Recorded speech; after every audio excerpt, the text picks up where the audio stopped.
પત્તને મખ કર્યો લાચાર લો લંગરો, કીધો યજ્ઞ ડભાણમાં વળી ભલો, વૌઠે સમયો કર્યો. જઈને ધર્મપુરે સ્વધર્મ ચલવ્યો, વૃત્તાલજે આવીને કીધા ઉત્સવ શ્રેષ્ઠ તે હરિને, વંદુ દિલે લાવીને. બોલો સ્વામિનારાયણ ભગવાનની જય. પરબ્રહ્મ પરમાત્મા શ્રી સ્વામિનારાયણ ભગવાન એમની અમીમય દ્રષ્ટિથી યોજાયેલી આ શ્રીમદ ભાગવતજીની સપ્તાહ પારાયણ એના વક્તા અત્યારે તો શાસ્ત્રીજી હરિપ્રકાશદાસજી મૂળ વક્તા છે, પરંતુ સુખદેવ સ્વામીજીના શિષ્ય વિદ્વાન શાસ્ત્રી હરિકૃષ્ણદાસજી આ સભામાં ઉપસ્થિત વડતાલ મંદિરના આસિસ્ટન્ટ કોઠારી પૂજ્ય દેવસ્વામી, પૂજ્ય સદગુરુ લક્ષ્મીપ્રસાદ સ્વામી, પૂજ્ય ધર્મજીવન સ્વામી, પૂજ્ય સુખદેવ સ્વામી, પૂજ્ય વિવેક સ્વામી, આદરણીય પૂજ્ય બ્રહ્મચારી મહારાજ, સૌ સંહિતા પાઠમાં બિરાજમાન સંતો, શ્રી હરિના લાડીલા શ્રી વિજયભાઈ, ધરમભાઈ, એમનો સમગ્ર પરિવાર, એમના સૌ સગા સંબંધીજનો, ગામના સત્સંગી ભાઈઓ, બહારગામથી પધારેલા સૌ ભગવાનના ભક્તો, સ્વામિનારાયણ ભગવાનને અતિ વાલું શાસ્ત્ર શ્રીમદ ભાગવતજી છે. ભગવાન સ્વામિનારાયણે જીવનમાં અનેકવાર શ્રીમદ ભાગવતજીની કથા પોતે જાતે વાંચી છે અને વંચાવરાવી છે. આ એક જ શાસ્ત્ર એવું છે કળિયુગમાં કે જે ભગવાનના અવતારોના લીલા ચરિત્રોથી પૂર્ણ હોય, ભક્તિને ઉદય કરનારું છે, જીવને કલ્યાણ આપનારું છે. એટલે સ્વામિનારાયણ ભગવાને સ્થાપેલા દિવ્ય સંપ્રદાયમાં જોડાનારો મુમુક્ષુ જીવ એ ભક્તિ માર્ગમાં આગળ વધે એ હેતુથી શ્રીજી મહારાજે દરેક પોતાના આશ્રિત ભક્તજનોને શિક્ષાપત્રીમાં આજ્ઞા કરી છે કે તમારે દર વર્ષે શ્રીમદ ભાગવતજીનો 10મો સ્કંદ અને 5મો સ્કંદને વાંચવો. ભગવાનના વહાલા સંતો જે હોય છે એ પણ ભગવાનની આજ્ઞા મુજબ પોતાને મળેલા મુમુક્ષુ જીવોને શ્રીમદ ભાગવતજીના 10મા સ્કંદ અને 5મા સ્કંદ વાંચવાનો આગ્રહ કરતા હોય છે અને વંચાવતા પણ હોય છે, પોતે પણ વાંચતા હોય છે. સ્વામિનારાયણ ભગવાને આજ્ઞા કર્યા મુજબ જેને વાંચતા ના આવડતું હોય, વંચાવતા પણ ના આવડતું હોય, એને એનું શ્રવણ કરવાનું છે, એને સાંભળવાનું છે. આ સદગ્રંથ, એની કથા, એમાં જેને કામ ભાવે પણ ભગવાનને ભજ્યા, જેનો જેવો ભાવ હતો એ ભાવથી પણ ઉપર જઈ અને પરમેશ્વરે એને ગુણાતીત પદ આપ્યું છે. ગોપીઓ ભગવાનને જે વરી છે એ વરવાનું જે સ્વરૂપ છે એ સ્વરૂપને જ્યારે આપણે જોઈએ ત્યારે આપણને એમ થાય કે ગોપીઓને તો એને કે ભગવાનને ભગવાન જાણીને પ્રેમ નતો કર્યો, પરમેશ્વરને પરમેશ્વર જાણીને જેને પ્રેમ કર્યો હતો એવા અક્રૂર અને ઉદ્ધવ હતા. એની તુલ્ય ગોપીઓને પણ ભગવાને મુક્તિ આપી છે. આ સદગ્રંથ એવો છે જે ગ્રંથની અંદર અત્યારના 5000 વર્ષ પહેલા પ્રસ્તુત થયેલા સદગ્રંથમાં જે ભગવાનના ચરિત્રો છે એ ચરિત્રો આજે પણ એટલા જ પ્રસ્તુત છે, આજે પણ એટલા જ ઉપયોગી છે કે આપણા સૌના જીવન માટે પથદર્શક બની રહે. એ તો ઠીક, પણ ગમે એવો પાપી હોય તો પણ એનું કલ્યાણ થાય.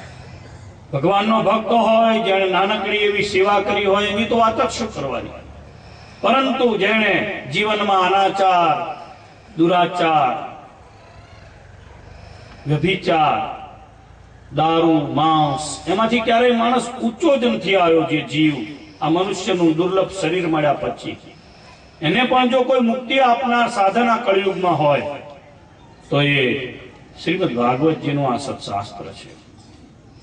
એની કથા ભગવાનના કોઈ સંત, કોઈ પવિત્ર બ્રાહ્મણ એના શ્રીમુખે જ્યારે આપણને સાંભળવા મળે છે ત્યારે ચોક્કસ જે હેતુથી, જે પુણ્ય સ્મૃતિમાં આપણે આયોજન કરી રહ્યા છીએ એ પુણ્યની સ્મૃતિ ચોક્કસ થાય છે. ભગવાન જ્યારે આપણા જીવને પ્રેરણા આપી અને આપણને જ્યારે લક્ષ્મી આપે છે, એ લક્ષ્મીનો સદવ્યય કરવા માટેનો આપણને સંતો દ્વારા સુયોગ આપે છે, ત્યારે આનો જે લાભ ઉઠાવે છે, આ સમયને ઓળખી અને જે મોતી પૂરવી લે છે એ બહુ બુદ્ધિશાળી ગણાય છે. સ્વામી હમણાં સરસ કીર્તન બોલતા હતા. શીલવંત સાધુને પાનબાઈનું ભજન છે, ગંગા શક્તિનું છે, ગંગા શક્તિનું પાનબાઈનું ભજન છે. વીજળીને ચમકારે મોતીડા પરોરે પાનબાઈ. એ વીજળીનો ચમકારો છે આ ગામ માટે, તમારા સૌના જીવન માટે. આ કથા એમાં જરાય પણ આર્ટિફિશિયલ વાતો નથી. ભગવત ચરિત્ર સિવાય અહીંયાથી કોઈ બીજી એવી વાત નથી થતી. લૌકિક વાતો અહીંયાથી કહેવામાં નથી આવતી. આ ચરિત્રો ભગવાનના છે. સ્વામિનારાયણ ભગવાનના આમાંથી કેટલી કથાઓ પોતાની જાતે ચમત્કારી લાગી છે. અંતના છેલ્લા વચનામૃતમાં ભરતજીની વાતને ભગવાન સ્વામિનારાયણે ચમત્કારી વાત કહી છે. એટલી જ વાત યાદ રહે જીવનમાં તો પણ આપણો બેડો પાર થઈ જાય. ભગવાને એમ કહ્યું કે ભગવાન વિના બીજે ઠેકાણે હેત રાખવું તે અતિ મોટું પાપ છે. આટલી જ વાત પણ જો આપણા જીવનમાં કોતરાઈ જાય, યાદ રહી જાય તો પણ જીવનું કલ્યાણ થાય. શ્રીજી મહારાજે કહ્યું, અમને જેવું શ્રીમદ ભાગવતમાં ભરતજીનું આખ્યાન ચમત્કારી લાગે છે એવી કોઈ કથા ચમત્કારી નથી લાગતી. ભરતજી તો ઋષભદેવ ભગવાનના પુત્ર હતા. સમગ્ર પૃથ્વીનો રાજત્યાગ કરી ભગવાનને મેળવવા ગયા. મૃગલીના બચ્ચાને વિશે મહારાજ કહે છે, હેત થયું. ગંડકી નદી કિનારે તપ કરવા ગયા. મૃગને આકારે વૃત્તિ થવાથી બીજો જન્મ મૃગનો આવ્યો. રાજા હતા. આ સમુદ્ર પર્યંત રાજ્ય હતું. દાસ દાસીઓ, હાથી, ઘોડા, સોનું, ચાંદી, રાજમહેલો બધું મૂકીને જંગલમાં માત્ર ભગવાન ભજવા ગયા હતા. જાણ્યું હતું કે ભગવાન સિવાય બીજી બધી જ વસ્તુ નાશવંત છે. પરમેશ્વરને હું ભજીશ તો ભગવાનનું મને ધામ મળશે એવા વિચારથી એ ગયા હતા. મળ્યું શું? એક નાનકડા એવા જીવમાં બંધન થયું તો અંતકાળ બગડ્યો અને મૃગલાનો, હરણનો અવતાર આવ્યો. હરણનો અવતાર આવ્યો પછી ખબર પડી ટૂંકી પૂંછડી, નાનકડી એવી સિંગડીઓ, જંગલમાં ભટકવાનું, સૂકું ઘાસ ખાવાનું. આ દેહ કેમ છૂટ્યા, કેમ છૂટે એમ કરતા કરતા જયારે દેહ છૂટ્યો, ફરી પાછો ભગવાનની કૃપાએ કોઈ બ્રાહ્મણને ઘેર મનુષ્યનો અવતાર આવ્યો ત્યારે જાણીને ભગવાન સ્વામિનારાયણ કહે છે, ગાંડાની જેમ વર્ત્યા અને ભગવાનમાં કેમ હેત થાય એ પ્રમાણે વર્ત્યા. માટે ભગવાન વિના બીજે ઠેકાણે હેત કરવું એ સૌથી મોટું પાપ છે. સંબંધ રાખવો, વ્યવહાર કરવો, ભાવ રાખવો, પણ હેત, આ જીવન કોઈનામાં રાખવા જેવું તત્વ હોય તો એ છે ભગવાન.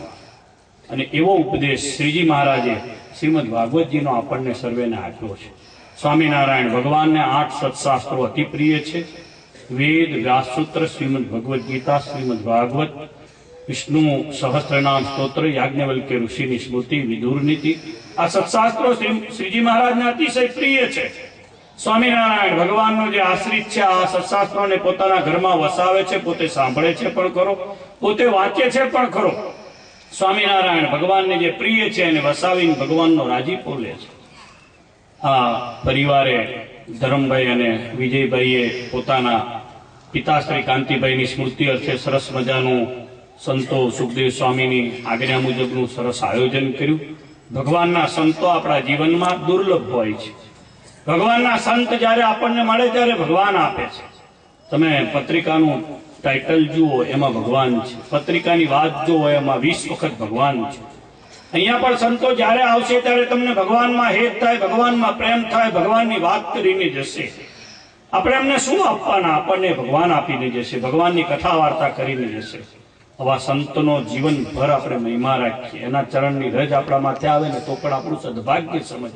એને નાના ના ગણવા. હંમેશા સાધુની જે વૃત્તિ છે એ સફેદ કપડામાં કે લાલ કપડામાં આવે છે એવું નથી હોતું.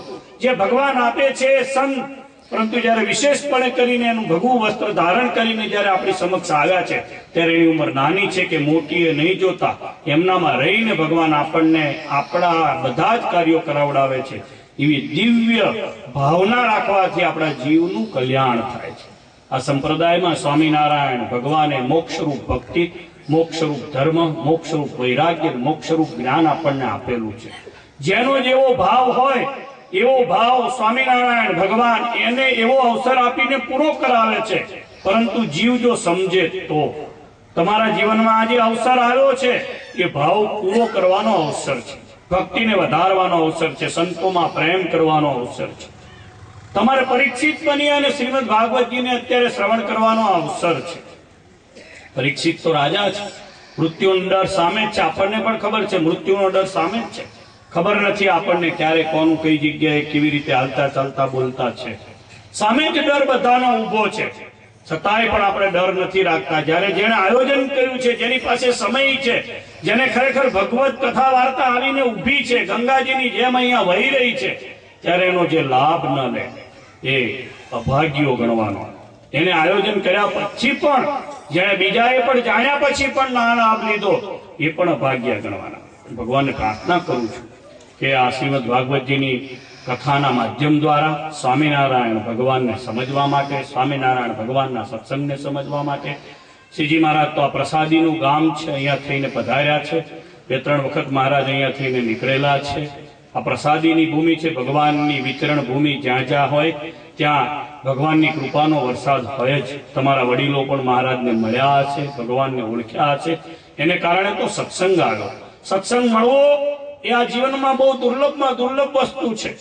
બીજી બધી વસ્તુ બીજા બધા આપી શકે, પરંતુ સંતો અને ભગવાન જ્યારે સત્સંગ આપે છે ત્યારે સત્સંગ દ્વારા જ આપણા જીવનું કલ્યાણ થાય છે. સત્સંગ મહામૂલું મોંઘું ધન છે. આને જે સમજે છે ભવપાર પામી જાય છે. જે નથી સમજતો એ સંસારમાં ડૂબકા ખાય અને પોતે ફરી પાછો 84 લાખ જાતની યોનિઓમાં ભટકે છે. કાગડાના કૂતરાના મોતે મરી અને પછી ફરી પાછો બીજો જન્મારો શોધતો રહે છે. શું ખાવું, પ્રજોત્પત્તિ કરવી, આ તો બધા જ કરે છે. મગરથી લઈ આરંભી, કીડી, મચ્છર બધા કરે છે. એક કોશી પ્રાણીઓ પણ કરે છે. પરંતુ ભગવાનને ભજી ભગવાનના ધામને પામવાનો જે યોગ મળ્યો છે એ અવસરને પાનબાઈએ કહ્યું એમ મોતીડાના ઝબકારામાં મોતીડા પોરવાના છે એમ પોરવી લે બુદ્ધિશાળી માણસ છે. આવો દુર્લભ સત્સંગ બહુ બ્રહ્માદિકને પણ નથી મળતો. એ સત્સંગ તમારા ગામને આંગણે આવ્યો છે. ભગવાન કૃપા કરે ત્યારે આવો અવસર મળે છે. સ્વામિનારાયણ ભગવાનને પ્રાર્થના કરું, સ્વામિનારાયણ ભગવાને સ્થાપેલો દિવ્ય સત્સંગ એના દ્વારા કરોડો લોકો આજે ભગવાનને ભજીને ભગવાનને પામી રહ્યા છે. ભગવાનનું જે ભજન કરે છે એના ઉપર ભગવાનની કૃપા થાય છે. અને અંતકાળે સ્વામિનારાયણ ભગવાન આ પૃથ્વી ઉપર આ દેહે જ્યારે નથી ત્યારે વડતાલમાં શ્રી હરિકૃષ્ણ મહારાજ સ્વરૂપે, ગઢપુરમાં ગોપીનાથજી મહારાજના સ્વરૂપે બિરાજમાન છે. આ શાસ્ત્ર સ્વરૂપે પણ ભગવાન બિરાજમાન છે. આ સંતો અને આચાર્ય મહારાજના સ્વરૂપે, ભગવાનના એકાંતિક ભક્તોના સ્વરૂપે સ્વામિનારાયણ ભગવાનના સત્સંગમાં પ્રગટ બિરાજે છે. ત્યારે એ સત્સંગનો યોગ કરવો, દારૂ છોડવો, ચોરી છોડવી, માંસાહાર ક્યારેય સ્વપ્નમાં પણ ન વિચારવો, વ્યભિચાર છોડી ગાળેલું પાણી પી ક્યારેય પણ બીજાને અભડાઈએ બીજા થકી આપણે સત્સંગી મટી જઈએ, એના ગોળાનું પાણી પણ વર્જ કરી અને ભગવાન સ્વામિનારાયણનું ભજન કરીએ ને તો મોક્ષ દૂર નથી. આ સત્સંગ બહુ સહેલો છે. અંતકાળ જ્યારે આવે છે ત્યારે શ્રીજી મહારાજ ગરુડ ઉપર બેસી, વિમાન ઉપર બેસી, માણકી ઘોડી ઉપર બેસીને આપણને બધાને તેડવા માટે આવે છે. એવો દિવ્ય સત્સંગ છે. આજે સત્સંગમાં કેટલા એવા હરિભક્તો છે જ્યારે અંતકાળ આવે ત્યારે કહે છે મને ભગવાન તેડવા માટે આવ્યા છે, હું ભગવાનના ધામમાં જઉં છું. બોલીને વાત કરીને ભગવાનના ધામમાં જનારા સેંકડો જીવો આજે પણ આ પૃથ્વી ઉપર છે. ભગવાનને પ્રાર્થના કરું આ સંતનું જે માધ્યમ મળ્યું છે સુખદેવ સ્વામીનું, એ ગામ આખું તમે એમને પકડી રાખજો. જે ગામ નુગરા છે એ ગમે એટલા મોટા બંગલાવાળા હોય, ગમે એટલા સુખી હોય, એ ગામ ક્યારેય પણ મોક્ષને પાત્ર બનતું નથી હોતું. આજે સાચા સંતોની બહુ મોટી જગતમાં ખોટ છે. વ્યભિચારના નામે, મોટા ડાયરાઓના નામે, મોટા પ્રપંચોના નામે, મોટા આયોજનોના નામે સમાજને છેતરનારા આપણા જ હિન્દુ ધર્મની અંદર આપણે જોઈ રહ્યા છીએ કે લૂંટનારી પ્રજા એને કેવી રીતે લૂંટી શકાય છે. કેવા ભોળા અને ધાર્મિક જનોને કેવી રીતે ફસાવી શકાય છે એના ઉત્તમ ઉદાહરણો આપણે પેપરમાં વાંચીને ક્ષોભેલા બનીએ છીએ. ત્યારે સાચા સંતોને મેળવી એનો સંગ કરી અને ભગવાન ભજવાની દિશામાં જ્યારે તમે આગળ વધશો ત્યારે ચોક્કસ તમે સાચી જીવનની મૂડી કમાઈ ગણાશે. હું ભગવાનને પ્રાર્થના કરું આ ગામમાં સરસ મજાનું મંદિર બને, ભગવાનની એમાં મૂર્તિની પ્રતિષ્ઠા થાય. આચાર્ય મહારાજ પણ પધારવાના છે. મહારાજશ્રીના દર્શન દ્વારા તમે બધાએ વડતાલના દ્રઢ આશ્રિત બનો. આ સંતો કથા કરીને જાય એ પહેલા બધાએ કંઠીધારી બનો. વ્યસન છોડો. જીવનમાં હંમેશના માટે સદવિચારો રાખી ધર્મનું કાર્ય કરવાના શ્રેષ્ઠ વિચારો જીવનમાં અપનાવી ભગવાન ભજવાના ઉત્તમ વિચારો લાવી અને કાયમ ભગવાન ભજો અને સારી રીતે સંસારને નિર્વહન કરો. એવી ભગવાન તમને સૌને સદબુદ્ધિ આપે એવી લક્ષ્મીનારાયણ દેવ હરિકૃષ્ણ મહારાજના ચરણોમાં પ્રાર્થના કરું છું. આ પરિવારને ખૂબ ધન્યવાદ આપું છું. પૈસા જેને જેને આપ્યા છે ભગવાને એ દરેકે પોતાના માતા પિતા પાછળ આવા આયોજનો કરવા જોઈએ, યજ્ઞ કરવા જોઈએ. સમાજને ભેગો કરી સમાજનું ભલું થાય, બધાય ભજન કરતા થાય એવા આયોજનોથી સમાજની મુક્તિ ભગવાનમય બને એવું આયોજન કરીને બધાએ કંઈક પામવું જોઈએ. તમે કરી રહ્યા છો. તમારો આખો પરિવાર સંપીને રહે, ખૂબ સુખ શાંતિ રહે, તમારા જીવનમાં ખૂબ સત્સંગ આવે એવી લક્ષ્મીનારાયણ દેવ હરિકૃષ્ણ મહારાજના ચરણોમાં પ્રાર્થના કરી. જય સ્વામી.